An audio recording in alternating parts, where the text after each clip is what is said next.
Hello भाई, आज का भी मेंस का पेपर समाप्त हो गया और एसएससी ने हमको बिल्कुल निराश नहीं किया। उसने एमटीएस से, सीएचएसएल से, सीआरपीएफ से, दिल्ली पुलिस से, स्टेट एग्जाम से, सबसे उसने आसान पेपर सीजीएल का दिया है। बिल्कुल चेक करके उसने पेपर बनाया कि बिल्कुल इससे लेवल ऊपर नहीं जाना चाहिए। तो क्वेश्चन इजी है, मतलब एक भी क्वेश्चन नया और क्रिएटिव बनाने की कोशिश नहीं की गई है।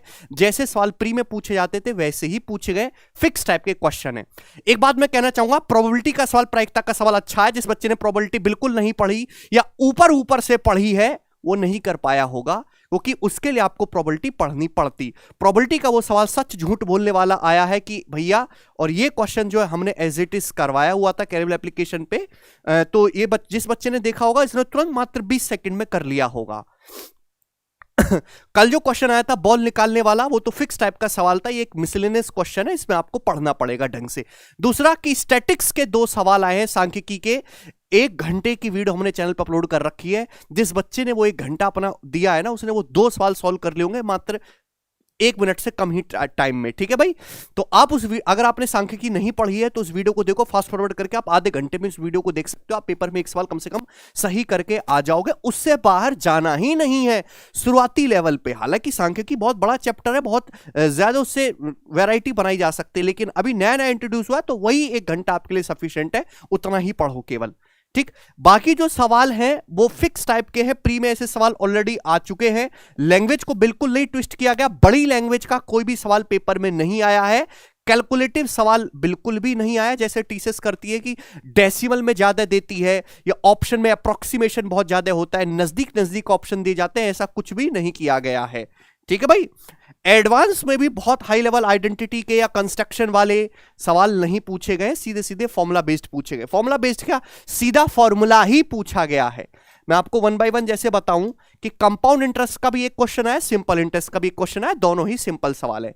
प्रिंसिपल 25 आ रहा है, ब्याज की दर 12% पर एनम है, तो 3 साल का कंपाउंड इंटरेस्ट, ठीक है, चक्रवृद्धि ब्याज क्या होगा, 3 साल का, 2 साल का, 4 साल का, तीसरे साल का, चौथे साल का, 5वें साल का, सब कुछ करवाया हुआ है। इवन बैच में ना सही, मैथ्स वंडर इन सेकंड जो यूट्यूब चैनल है वहां पे शॉर्ट्स में बताया हुआ है कि आप कैसे कंपाउंड टेस्ट निकाल सकते हो ओढ़ ओढ़ के। देखो, रेट वाला सवाल पूछते हैं या प्रिंसिपल पूछता है, रिवर्स क्वेश्चन पूछता है, तो वहां बच्चे फंसते हैं। यहां तो बच्चों को फंसने का कोई चांस ही नहीं। ठीक है ना, ऑप्शन होता तो हमारे लिए और इजी होता भाई। 3 साल के लिए गोल्डन रेशियो मैंने आपको सिखाया 3-3-1, आप बोलोगे हाँ जी सिखा है सर। 25,000 का 12% 3,000, 3,000 का 12% 360, 360 का 12% कितना आ जाएगा मेरे दोस्तों, अभी 36 और 7.2 43.2। क्लियर है, और इन सबको मेरे प्यारे भाई ऐड कर देंगे, 9,000 प्लस 1,080 और ये 43.2, 9,000 हजार 10,080 में 43.2 रुपीज ऐड करना। ये एग्जैक्ट आ गया मेरे दोस्तों, और ऑप्शन होता तो और भी जल्दी हो जाता। तो यही सवाल मेरे प्यारे भाई यहां पे पूछा गया है। हाइट एंड डिस्टेंस के 2 क्वेश्चन है। मुझे ये पता नहीं कि कौन सी उन्होंने अफीम खा रखी है कि 2 क्वेश्चन हाइट एंड डिस्टेंस के पूछ रहा है। अरे भाई 30 सवाल है, 2 ट्रिग्नोमेट्री के पूछ लेता, 1 हाइट एंड डिस्टेंस के पूछ लेता, और भी कुछ भी नहीं। कि भैया एक टावर है, टावर की हाइट सपोज ये 80 मीटर है, और ये टावर की चोंच जो है, टॉप का एलिवेशन एंगल 60 डिग्री है, तो बताओ ये जो है पॉइंट पी टावर से कितनी दूरी पे है। तो 30, 60, 90 स्टैंडर्ड ट्राइंगल जानते हैं, चीख चीख के मैंने समझाया है भैया, चीख चीख के कि 60 डिग्री के सामने √3 यूनिट होता है, 30 डिग्री के सामने 1 यूनिट होता है, 90 डिग्री के सामने 2 यूनिट होता है। √3 की वैल्यू 80 मीटर है, तो 1 यूनिट की वैल्यू 80/√3 मीटर होगी। क्लियर है, आप बोलोगे हाँ जी सर। अगर ये डिवाइड करके दे रखा है, मेरे जो दशमलव में दे रखा है, तो आपको फिर आगे फर्दर कैलकुलेट करना पड़ेगा। दूसरा कि वो बुर्ज खलीफा वाला सवाल आपको पता ही है, वर्ल्ड फेमस क्वेश्चन, वो हर बार आ ही रहा है। दूसरा क्वेश्चन है भाई कि यहां से एक आदमी है, एलिवेशन एंगल सपोज 60 डिग्री है, कुछ 60 डिग्री तो हो ही नहीं सकता ये, सपोज एलिवेशन एंगल 30 डिग्री है, कुछ दूरी चलने पर एलिवेशन एंगल 60 डिग्री हो जाता है। मेरे प्यारे भाई, आपको ये डिस्टेंस दे देगा है और आपसे ये पूछ लेगा। बताओ, सब स्टैंडर्ड ट्रायंगल का खेल है। जिसने स्टैंडर्ड ट्रायंगल पढ़े हुए हैं वो तुरंत कर लेगा, इनमें भी कुछ नई ऐसे क्रिएटिविटी है नहीं। ठीक है ना, एक सवाल प्रोबेबिलिटी का, स्टैटिक्स का है। ये वाला क्वेश्चन देखिएगा, x² - 8x + 15 और x² - 5x + 6। स्टैटिक्स के 2 सवाल है। आप कहोगे सर के सॉल्व करने के लिए ये क्वाड्रेटिक नहीं, इतना भी लेवल नहीं गिरा है भैया, इंस्पेक्टर बना रहा है, वो झाड़ू नहीं लगवाना आपसे। इनका एलसीएम पूछा है, एलसीएम पॉलिनोमियल का, और पॉलिनोमियल का एलसीएम तभी निकलेगा जब आप इनका फैक्टराइजेशन करोगे, और आपको दिमाग में फैक्टराइजेशन करना आना चाहिए। क्या है मेरे प्यारे भाई, 5 या 15, और ये मेरे दोस्तों कितना आ जाएगा आपका, 5 और 3 8, यानी कि कुछ और नहीं है, x-3 x-5 है। दिखाई दे रहा है? आप बोलोगे हाँ सर दिखाई दे रहा है। ये क्या है मेरे दोस्तों, 2 3 6 2 3 5, इसका जो फैक्टराइजेशन है x-2 और x-3 है। एलसीएम क्या होता है, लीस्ट कॉमन मल्टीपल, वह छोटी से छोटी संख्या जो दी गई संख्याओं से पूरा पूरा डिवाइड हो। ध्यान से देखोगे दोनों में x-3 आ रहा है, आप बोलोगे हाँ सर दोनों में x-3 आ रहा है, तो x-3 आएगा, बचा x-2 और x-5, तो यही मेरे प्यारे भाई इनका एलसीएम हो जाएगा दोस्तों। बात समझे? ये वह छोटी से छोटी संख्या है जिन दोनों से डिवाइड होगी। अब ये मल्टीप्लाई करके दे रखा था तो मल्टीप्लाई हो जाएगी, वो ऑप्शन से जल्दी हो जाएगा, ठीक है ना, कंसेप्ट यही है। स्क्वायर बेस पिरामिड का क्वेश्चन आया है दोस्त, पिरामिड का, लेकिन ऐसा नहीं है कि उसमें कोई पिरामिड की कटिंग वाला आया हो या बहुत है ना एट दी एज आपको सोचना हो। बहुत सिंपल सा सवाल है, एक पिरामिड है जिसका बेस स्क्वायर है, स्क्वायर की साइड 8 सेंटीमीटर है, हाइट इसकी 8 है, तो आपसे पूछे बताओ पिरामिड का टोटल सरफेस एरिया, संपूर्ण पृष्ठ का क्षेत्रफल क्या होगा। हालांकि इस सवाल को भी बहुत सारे बच्चे गलत करके आए होंगे कि टोटल सरफेस एरिया पिरामिड का क्या होता है, लिटरल सरफेस एरिया निकालना होगा पहले, लिटरल सरफेस एरिया प्लस मुझे इसमें बेस का एरिया ऐड करना होगा, आधार का क्षेत्रफल ऐड करना होगा। अब लिटरल सरफेस एरिया क्या होता है, पिरामिड है 1/2 perimeter of base into slant height. पहले आपको स्लांट हाइट निकालनी होगी मेरे दोस्तों। अगर आपके पास एक स्क्वायर बेस पिरामिड है इस प्रकार से, हमसे तो पिरामिड भी नहीं बनता यार, अगर आपके पास एक स्क्वायर बेस पिरामिड है तो उसकी स्लांट हाइट निकालनी होगी। अब यहां पे स्क्वायर की जो साइड है मेरे दोस्तों वो 8 है, स्लांट हाइट कितनी होगी मेरे दोस्तों, ये हाइट तो 3 है, यहां पे परपेंडिकुलर डालेंगे मेरे दोस्तों तो कितना आएगा 4, तो स्लांट हाइट यहां से कितनी आएगी मेरे प्यार भी 5, तो 5 इसकी स्लांट हाइट है, 3 4 5, बड़ा बेसिक सा ट्रिपलेट यहां पे लग रहा है। तो literal surface area 1/2 perimeter of base, base का पेरीमीटर कितना आ जाएगा 32, स्क्वायर का पेरीमीटर क्या होता है भुजा का 4 गुना, into slant height plus area of base, base का स्क्वायर कितना आ जाएगा मेरे दोस्तों, स्क्वायर की भुजा 8 है 64, तो 2 से 32 16 बार चला जाएगा, 16 पंजे 80, 80 में 64 जोड़ेंगे 144, तो 144 सेंटीमीटर स्क्वायर ही आ जाएगा, ठीक है ना। ये बच्चों वाले क्वेश्चन है, इसका क्या करना है भाई, ये इसका क्या एनालिसिस और क्या करना, ये तो कुछ है ही नहीं, कुछ है ही नहीं है, ऐसे समझो। अब हो सकता है आपसे वॉल्यूम पूछ लिया जाए, पिरामिड का वॉल्यूम हो जाएगा 1/3 area of base into height, वो और आसान हो जाएगा। चलो इतनी गनीमत है कि इतना आसान नहीं पूछा उसने। पिरामिड में 1/3 आता है, बच्चे गलती कर देते हैं। यहां पे बच्चे गलती क्या करके आए होंगे, ये 1/2 भूल गए होंगे, या बेस का एरिया 2 बार ऐड कर दिया होगा उन्होंने, है ना, क्योंकि पिरामिड में तो ऊपर चौंच होती है, बेस नीचे ही होता है। यहां पे इस तरह की जो है ब्लंडर मिस्टेक हुई होंगी। जैसे मैं आपको और क्वेश्चन बताऊंगा, सवाल तो खैर सारे ही आ जाते हैं, पर करवाएं तो करवाएं क्या, उनका फायदा क्या है, ठीक है। सवाल तो हम वैसे भी नहीं कर पा रहे, ठीक है मेरे दोस्तों। आपसे जैसे ये कोई भी 3% दे दी, ठीक है ना, ये पहले ही करवाया हुआ है, अब इनका करवाना है ना करवाने में फर्क क्या पड़ जाता है भाई, है। जैसे कोई भी आपको 3 डिस्काउंट दे दिया, एग्जाम्पल के लिए मुंह उठा के मान लेते हैं 15%, 22% एंड 30%, 3 सक्सेसिव डिस्काउंट देंगे, इनका नेट इक्विवेलेंट डिस्काउंट परसेंटेज क्या होगा, सक्सेसिव डिस्काउंट।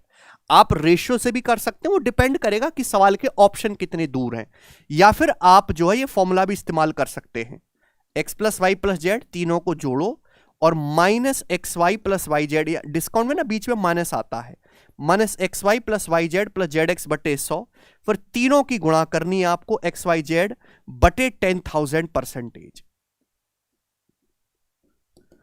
ठीक है ना। ये तरीका आपके ऑप्शंस पे डिपेंड करेगा कि वो कितने नजदीक है कितने दूर दूर है। बड़ा बेसिक सवाल ये पूछा गया है, ठीक है ना। पिरामिड वाला तो ये हो ही गया।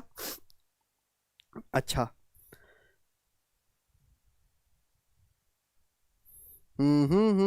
हाँ, ट्रिग्नोमेट्री का बड़ा कठिन सवाल आया है। उन्होंने 4 ऑप्शन दिए, 4 ऑप्शन, 1 2 3 4, पूछा है कौन सा सही कौन सा गलत है। पहला option sin² theta + cos² theta = 1, ठीक। दूसरा ऑप्शन सेक स्क्वायर थीटा, पूरा लिख देता हूं मेरे दोस्त, फिर आप कहोगे सर समझ नहीं आया। Sec square theta plus tan square theta बराबर 1। तीसरा ऑप्शन कोसेक स्क्वायर थीटा बराबर 1 प्लस कॉट स्क्वायर थीटा। और चौथा ऑप्शन कुछ मान लेते हैं, sec square theta into cosec square theta बराबर sec square theta plus cosec square theta. ये सारी आइडेंटिटीज हमने एक एक मिनट की वीडियो में भी अलग से एक्सप्लेन कर रखी हैं, डिटेल में तो इनका प्रूफ भी बता रखा है। आप ध्यान से देखोगे तो केवल आपसे फॉर्मूला पूछा है, एक्स्ट्रा दिमाग लगाने की भी जरूरत नहीं है। तो ये वाला मेरे हिसाब से यहां पे गलत होता है कि सेक स्क्वायर थीटा बराबर 1 प्लस टेन स्क्वायर थीटा होता है और sec square theta minus tan square theta बराबर 1 होता है। ठीक है भाई, समझ में आया? साइक्लिक क्वालिटरल का देखिए सवाल जरूर आ रहा है, कल भी क्वेश्चन आया था और आज भी क्वेश्चन आया है। बस कल साइड पे सवाल था, आज एंगल पे सवाल है।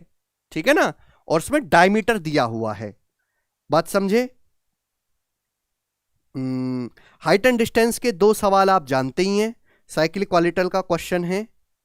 यस, एक पॉलीगन है मेरे दोस्तों, पॉलीगन, पॉलीगन का एक्सटीरियर एंगल आपको दिया है भाई ये कौन, तो अगर आपसे डायगोनल्स पूछा है, मैं आपको कंसेप्ट बता रहा हूं कि अगर किसी भी पॉलीगन का एक्सटीरियर एंगल आपको पता है तो नंबर ऑफ साइड्स निकालने के लिए 360 डिग्री अपॉन ई, इस कंसेप्ट का इस्तेमाल करेंगे। आपको एक्सटीरियर एंगल गिवन था, फिर आपसे पूछा था डायगोनल्स, तो पहले आप साइड निकालेंगे और डायगोनल्स अगर आपको निकालने हैं तो n इंटू n माइनस 3/2, ये सवाल आ जाएगा, कुछ भी नहीं है। जैसे किसी रेगुलर पॉलीगन का एक्सटीरियर एंगल जो है 150 डिग्री है, बताओ उसमें कितने विकर्ण होंगे, अभी आप बताते रहना मुझको बाद में, ठीक है, कमेंट्स में।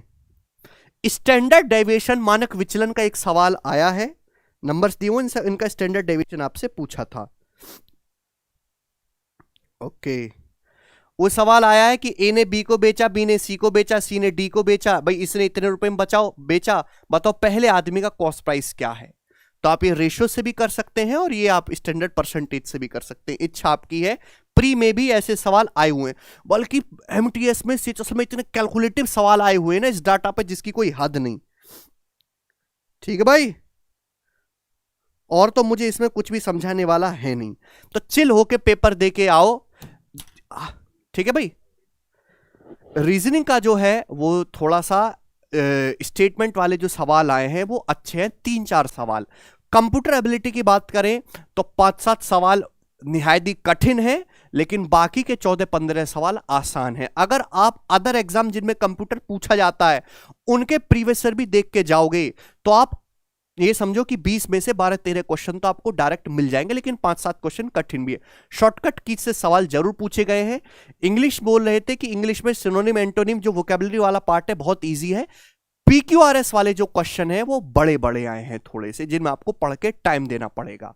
ठीक, बाकी पेपर मॉडरेट है नंबर, अगर बच्चे, हाँ, कहने का मतलब यह है कि आपका गणित जल्दी सॉल्व हो जाएगा, तो गणित में जो आप टाइम बचाओगे तो रीजनिंग में जो बड़े सवाल आ रहे हैं 3-4 उसमें आपको इन्वेस्ट करना है। ठीक है भाई, 27-28 क्वेश्चंस तो ऑन एन एवरेज आपको अटेम्प्ट करके ही आना है। हाँ, प्रोबेबिलिटी और स्टैटिक्स में गलती ना करें, बाकी अर्थमेटिक एडवांस का कोई सवाल पढ़ा हुआ ना हो ऐसा आपको पेपर में मिलेगा नहीं। ठीक है, तो चिल होके पेपर देने जाइए। अब देखना तो आपको जो ये सीजीएल के बाद सीएचएसएल का पेपर होने वाला है उसका जो लेवल है वो हो सकता है मेंस से थोड़ा ज्यादा बेटर हो, क्योंकि कल ही सीजीएल मेंस के साथ सीआरपीएफ कांस्टेबल का पेपर हुआ है। आप उन बच्चों से पूछिए, दे आर सेइंग कि सीआरपीएफ कांस्टेबल का paper is more difficult and better than CGL mains. उसमें सारा लैंग्वेज भी अच्छा है, डाटा भी डेसिमल में है। अब एसएससी को पता नहीं है क्या हो गया है, टीसीएस को सीजीएल के पेपर बनाने के लिए फीस ठीक से नहीं जा रही है कि उसका पेपर आसान बना दे रहा है। ठीक है, तो आप चिल होकर पेपर दीजिए, पेपर सही है, ठीक ठाक है, अटेम्प्ट्स ठीक रहिए, आते हुए सवाल को गलत नहीं करके आना है, क्योंकि आप एक आते हुए सवाल को गलत करके आए तो आप सीधा मेरे दोस्तों 4 नंबर के लॉस में हो गए। 3 तो जो मिलना था वो भी गया और 1 मेरे दोस्तों वैसे चला गया आपका, और 4 नंबर का लॉस बर्दाश्त करने लायक नहीं, क्योंकि टोटल ही आपका 390 में सिलेक्शन होना है। चले दोस्त, बाय।